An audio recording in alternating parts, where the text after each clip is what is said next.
Universidad Estatal Península de Santa Elena, Facultad de Ciencias de la Educación e Idiomas, carrera de Educación Inicial. Tema: evolución de procesos psicológicos durante la segunda infancia, docente Wilson Zambrano Vélez. ¿Quién les habla? María Yasmín Duarte Rojas.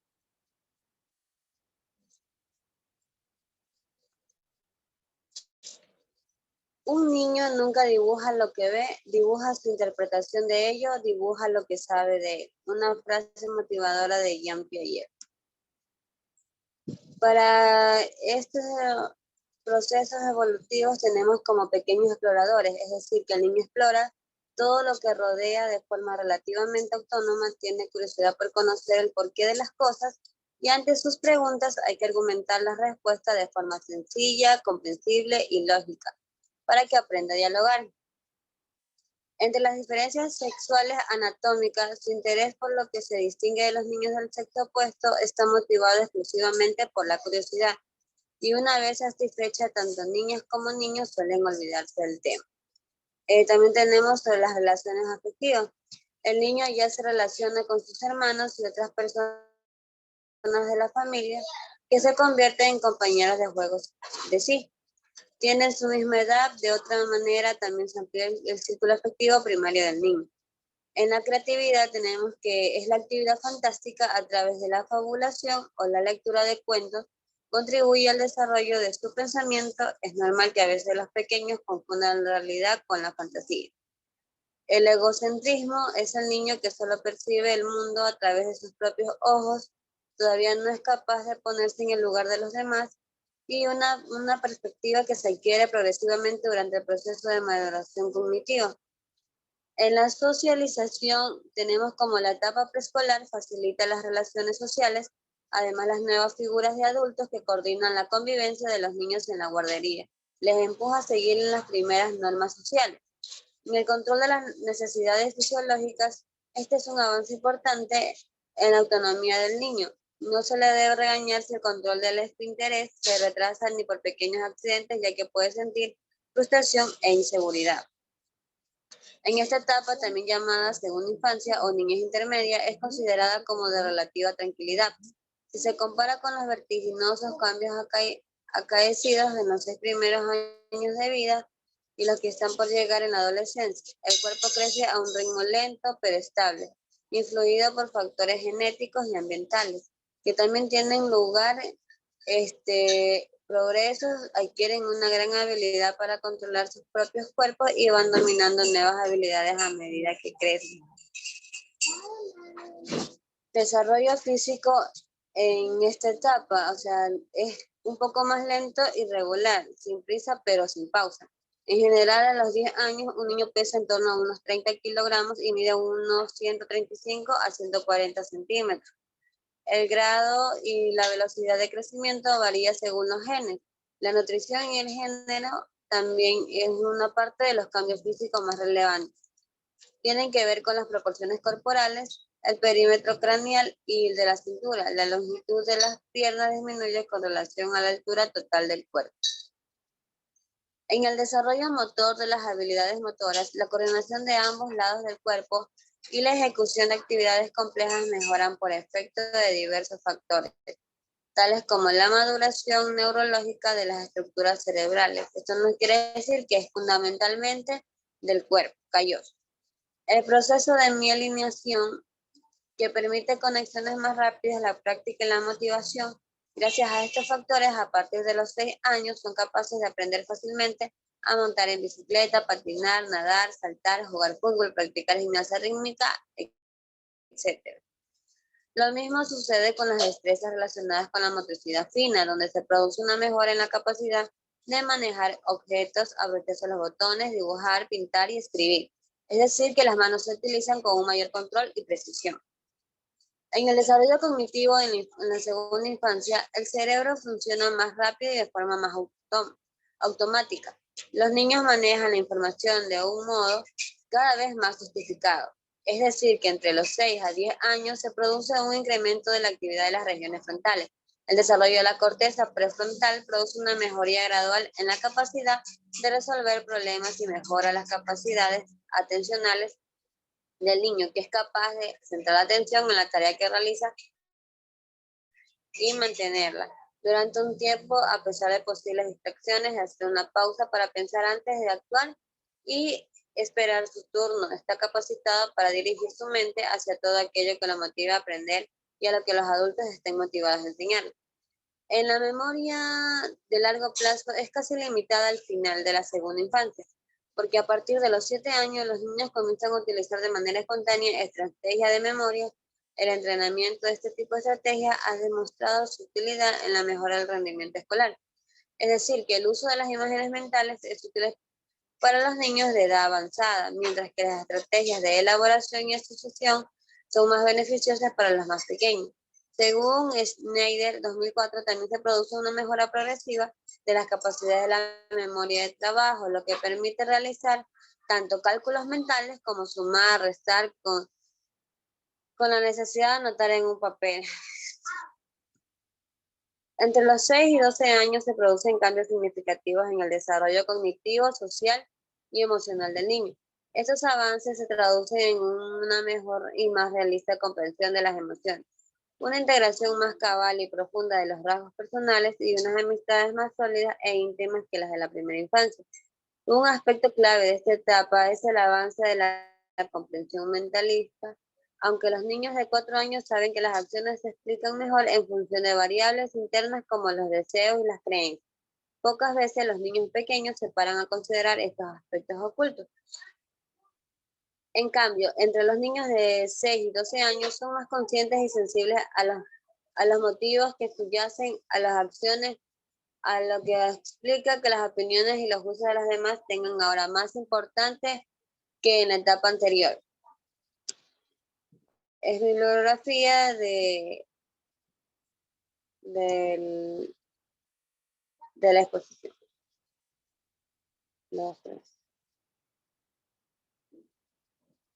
Otro de los temas son la evolución de los procesos cognitivos en la segunda infancia y los instrumentos o técnicas para evaluarlos. Tenemos como la frase motivadora: los niños que no juegan hoy son los mayores que harán mañana un mundo más aburrido. En la época de los 3 a los 6 años de edad, que a menudo se conocen como años preescolares, los niños hacen la transición de la primera infancia a la niñez. Sus cuerpos se vuelven más esbeltos, sus capacidades motoras y mentales más agudas y sus personalidades y relaciones más complejas. El niño de 3 años ya no es un bebé, sino un atlético aventurero que se siente cómodo en el mundo y dispuesto a explorar sus posibilidades, al igual que el desarrollar sus capacidades tanto corporales como mentales. En la etapa preoperacional de la teoría de Piaget, la segunda etapa principal de desarrollo cognitivo es en la que los niños se justifican, más en su uso de pensamiento simbólico, pero sin poder utilizar aún su lógica. También entra el juego simulado, que es el juego que involucra personas o situaciones imaginarias, también denominado como un juego de fantasías, juego dramático o un juego imaginario.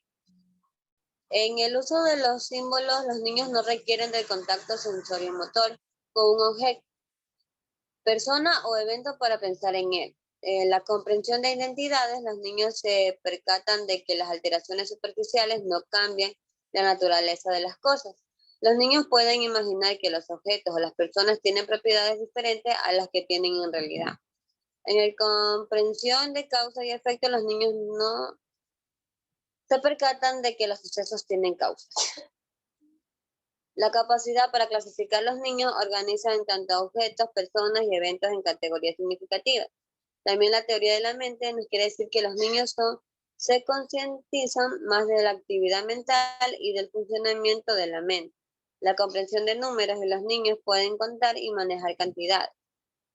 Eso es todo la de la evolución de los procesos. 2, 3. Otro de los temas que veremos son el juego y desarrollo psicológico social del niño. Como vemos, tenemos la rúbrica respectiva y tenemos la relación entre juego, que para Erikson, el juego es una función del yo que busca sincronizar los procesos corporales con los sociales en una persona. Su objetivo Es lograr un dominio yoico, practicar ese dominio en una realidad intermedia entre las fantasías y el mundo real. Entre la relación entre juego tenemos las esferas del juego, que es una esfera corporal, microesfera y macroesfera. Entre ellas tenemos las habilidades sociales, que es un conjunto de conductas y actitudes que realiza una persona ante la interacción con otros individuos. Están formadas por la expresión de opiniones, sentimientos y deseos. Estas habilidades sociales se aprenden desde una edad muy temprana, por lo que tanto padres como educadores tienen un papel muy importante en este campo. La mayoría de los aprendizajes que realizamos a lo largo de nuestras vidas se hace mediante la experiencia, la observación y mediante un aprendizaje verbal. El aprendizaje es un proceso de adquisición de conocimientos, habilidades, valores y actitudes, posibilitando mediante el estudio, la enseñanza o la experiencia. El aprendizaje tiene un papel fundamental en el desarrollo integral de los niños. La pedagogía moderna recurre a él con fines educativos, ya que es un elemento de motivación que hace más ajeno y facilita el aprendizaje. Es el principio del enseñador deleitando, máxima que se acuñó tras escribir que los niños aprenden mejor y más rápidamente si lo hacen de una forma divertida y sin estrés. La bibliografía y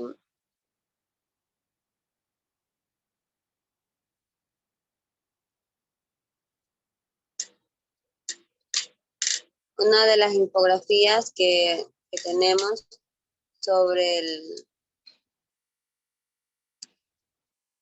juego y desarrollo psicológico social del niño, también es, como vemos aquí, la rúbrica correspondiente, y lo tenemos los elementos emocionales a desarrollar en la segunda infancia, que es el desarrollo emocional, es un proceso en el cual el niño va construyendo su propia identidad, tanto su seguridad y confianza a través de las relaciones establecidas.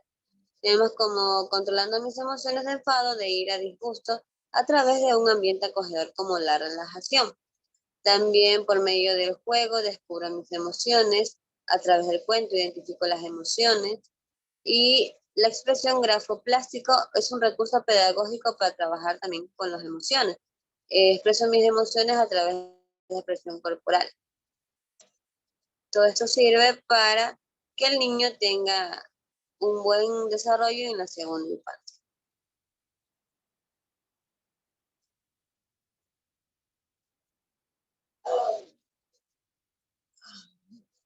Elementos del informe psicológico. La educación no es la respuesta a la pregunta, la educación es el medio para encontrar la respuesta a todas las preguntas. En el resultado de aprendizaje tenemos como identificar y explicar elementos que contribuyen a ampliar y mejorar la valoración infantil. La rúbrica correspondiente, ¿qué es el informe psicológico? Según Fernández Ballesteros 2005, indica que el informe supone un documento escrito que presenta los resultados de las exploraciones efectuadas con base en los cuales se realizan una serie de concretas recomendaciones o se llevan a un término determinado, tanto como tratamientos con el propósito de dar respuesta a los objetivos planteados por el sujeto. Tenemos como la respuesta al motivo de la consulta los objetivos como comunicación oral o escrita, síntesis de la evaluación diagnóstico final y recomendaciones de actuación y sugerencias terapéuticas. El objetivo general de todo informe psicológico es atender a las demandas y problemas presentados por el paciente o derivante. El reporte debe estar centrado en el sujeto evaluado y la información contenida debe responder al motivo de la evaluación. El informe psicológico puede tener diferentes propósitos. Entre ellos tenemos proporcionar a la persona evaluada y a otras partes interesadas a la información precisa relacionada con la evaluación. Proporcionar información para confirmar la hipótesis clínicas. Tenemos desarrollar con la información obtenida un programa de intervención, valorar programas de investigación, proporcionar información significativa de la línea base para valorar tanto progresos terapéuticos de la persona evaluada y cambios que ocurren como resultado. Desde el punto de vista individual, define que el informe a partir de sus elementos, tanto por su objetivo, que es un instrumento, Para dar respuesta a las preguntas específicas del derivante y también por su contenido, debe ser una descripción evaluativa de un ser humano. La finalidad del informe será siempre la de presentar resultados y conclusiones de la evaluación psicológica en función del motivo de demanda de la evaluación. Tanto el informe podrá destinarse a finalidades diversas tales como asesoramiento, diagnóstico, pronóstico, opiniones, orientaciones, entre otros. En síntesis, es el motivo de petición de la evaluación el que define el objetivo del informe. Y el informe psicológico debe contar con consentimiento informado, los datos de la persona evaluada, del evaluador y del solicitante, los motivos de la demanda, los datos del solicitante, la descripción de los instrumentos y técnicas a utilizar. La redacción del informe debe ser tanto representativa, clara, precisa y pertinente, accesible a la comprensión, describir sintéticamente los hechos, descriptiva y fidedigna. Como conclusión, puedo decir que el informe psicológico se trata de una exposición escrita minuciosa e histórica de los hechos referidos a una evaluación psicológica, con el objetivo de transmitir a un destinario los resultados, conclusiones y pronósticos en base a los datos obtenidos y analizados a la luz de instrumentos técnicos. Tanto puede ser como entrevistas, observación, test, todos consustanciados en el marco referencial teórico, técnico y científico adoptado por el psicólogo.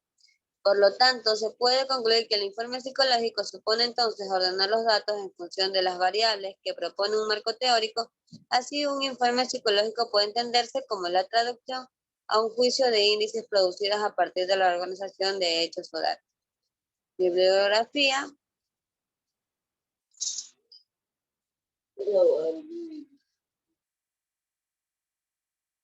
Instrumentos para evaluar el desarrollo infantil. Solo una mente educada puede entender un pensamiento diferente al suyo sin necesidad de aceptarlo. Una frase de Aristóteles. El resultado de aprendizaje tenemos identificar y aplicar instrumentos de valoración infantil para el desarrollo del informe psicológico. La rúbrica correspondiente y se entiende por desarrollo.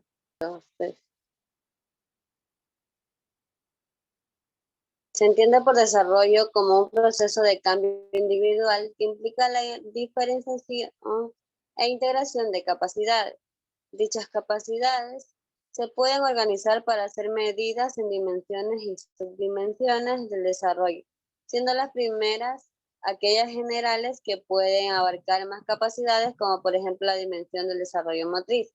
Un buen desarrollo de las capacidades depende de dos procesos interrelacionados, tanto la maduración biológica, que determina mayormente por la genética, y el aprendizaje determinado por las experiencias.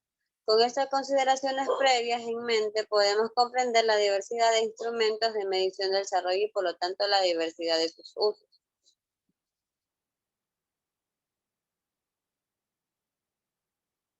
¿Cuáles son los tipos de instrumentos de medición del desarrollo disponibles? Instrumentos de diagnóstico. Se establece un diagnóstico psicométrico a través de pruebas a los niños o de preguntas a los padres o cuidadores sobre la situación de desarrollo del niño o niña, bien sea evaluando términos generales o bien con pruebas más específicas como analizando el lenguaje del niño. La evaluación del niño utilizando estas escalas lleva tiempo, dependen de la edad del niño y el número de dimensiones evaluadas. Otro de los instrumentos es el tamizaje. Su propósito es contar con una medición sensible, pero menos específica sobre el desarrollo de los niños y niñas. Suelen ser escalas simples que pueden medir el desarrollo en términos generales o también por dimensiones. Pueden usar implementos y observación directa pero se suelen basar prioritariamente en el reporte de los padres o cuidadores principales. La escala de desarrollo de Bruna-Glessner, revisada BLR. Existe una recomendación en el manual acerca del orden de presentación de la escala en función de la edad del niño y de las diferentes posturas en que debe ser colocado durante la exploración. Además, se insiste en 4 puntos: orden flexible de presentación, situación del niño, dominio de las técnicas y es preferible que el niño esté acompañado. Este examen dura entre 25 y 60 minutos, comenzándose por valorar los elementos propios de la edad del desarrollo estimada por el profesional y debiéndose examinar hacia edades inferiores hasta completarla, valorándose como conseguidos a los 10 elementos, continuándose hacia edades superiores hasta aquella en que los 10 elementos sean valorados como no conseguidos. La escala de Bailey de desarrollo infantil. En su primitiva escala, la preocupación de Bailey fue reconocer aquellas conductas específicas de la infancia que podían predecir la competencia posterior, así como comprender en qué medida el desarrollo permanecía estable durante los primeros meses de vida. Se aportó de sus precedores en su escrupulosa preocupación por las propiedades psicométricas de su instrumento. La aplicación de las escalas solo puede realizarse por profesionales bien preparados y familiarizados. El manual afirma además que debe ser capaces de relacionarse bien con las madres y los niños, así como inspirar confianza y reducir la ansiedad que surge en torno a los test. La revisión de los instrumentos de Bailey Scala of Infant Development. Esta revisión de 1993 del instrumento tiene el objetivo de poder realizar un diagnóstico del retraso del desarrollo en edades comprendidas entre el mes y los 42 meses de vida. La planificación de estrategias de intervención, su aplicación sigue siendo individual y se estima el tiempo de administración entre los 25 a 60 minutos. También este instrumento proporciona una serie de situaciones y tareas a los niños que tratan de captar su interés para que produzcan comportamientos o respuestas que mediante su observación permiten evaluar su funcionamiento actual en el ámbito del desarrollo. Este instrumento conserva la estructura del anterior, compuesto por 3 escalas, que es la mental, la motriz y la clasificación del comportamiento. El inventario de desarrollo Bater. Los procedimientos para obtener la información en este inventario son de 3 tipos: el examen estructurado, la observación, tanto en casa como escuela, e información de padres o profesores. En los distintos elementos de las áreas se dan normas específicas para la aplicación a niños con diversas minusvalías. Para la administración es necesario conocer detalladamente el instrumento, sus áreas, sus características y su organización. Además, se recomienda la aplicación a niños normales para adquirir experiencia. El currículo, Carolina, evaluación y ejercicios para bebés y niños pequeños con necesidades especiales. Este currículo diseñado para niños con edades comprendidas desde el nacimiento hasta el nivel de desarrollo correspondiente a los 24 meses, se aplica individualmente y tiene las siguientes características. Está basado en las secuencias normales de desarrollo. Los elementos correspondientes a cada área de desarrollo se dividen en secuencias lógicas. El problema del desarrollo atípico se contempla desde una doble vertiente, a través del desarrollo de secuencias lógicas y modificando los elementos para adaptarlos a las limitaciones sensoriales de cada niño. Existen modificaciones de los elementos para adecuarlos a niños con limitaciones sensoriales o motrices. Permite enseñar habilidades no normales, pero sí adaptivas. Quedan claras los principales teóricos y metodológicos en que se han basado sus autores. Se han realizado estudios acerca de la eficacia del programa. En la escala observacional de desarrollo consta de 5 partes, tanto del índice, almacén, cuestionario, esquema y ficha perfil. El índice responde a rasgos latentes en los comportamientos observados y aparecen o desaparecen del esquema en función de las edades. Los rasgos a explorar son reacciones afectivas, desarrollo somático, despertar sensoperceptivo, reacción motriz, conceptuación, normatividad y conducta ético-social y reflexión. La prueba de screen del inventario de desarrollo Batel es un instrumento útil para determinar las áreas en las que se precisa una evaluación completa del niño.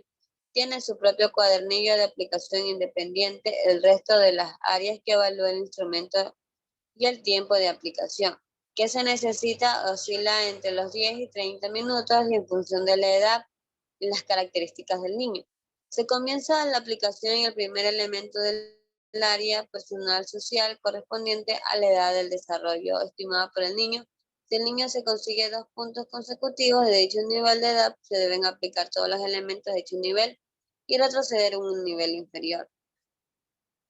Como conclusión, tenemos que el desarrollo es el proceso por el cual cada niño evoluciona desde la infancia, desvalía hasta la edad adulta independiente. El crecimiento y desarrollo del cerebro y del sistema nervioso central a menudo se denomina desarrollo psicomotor y por lo general se divide en 4 dominios principales, tanto las habilidades motoras gruesas y finas, habla y lenguaje, desarrollo social y personal y actividades de la vida diaria, rendimiento y cognición. Por lo tanto, la evaluación sistemática y masiva del desarrollo infantil temprano es una eficaz forma de prevención de los trastornos del desarrollo. Hay varios tipos de razones para hacerlas, entre ellas el orden ético y económico, la promoción del derecho de igualdad de oportunidades, el ahorro que presenta evitar o disminuir consecuencias de los trastornos del desarrollo, sobre todo los de la orden técnica. Bibliografía. Gracias.